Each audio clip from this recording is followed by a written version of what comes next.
যেখানে শুরু হয় এক অলৌকিক ভালোবাসার গল্প। রিফাত জানত না প্রতিটা নিঃশ্বাসে কেউ আছে, যাকে সে কখনো দেখেনি। সে কাছে আসে, ছুঁয়ে দেয় তাকে, কিন্তু সে কিছুই টের পায় না।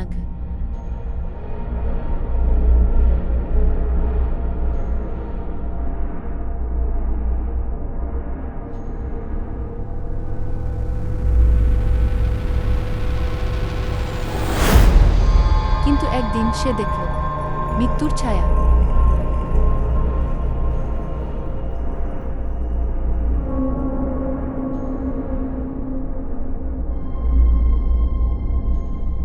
ভালোবাসা যখন হারিয়ে যাওয়ার ভয় পায়, সে নিজেই শেষ করে দেয় গল্প।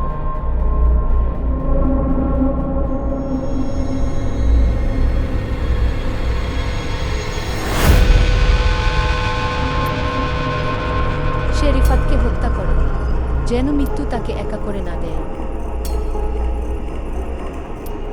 কিন্তু এখন সেই একা, আর এই ঘর শুধুই স্মৃতি।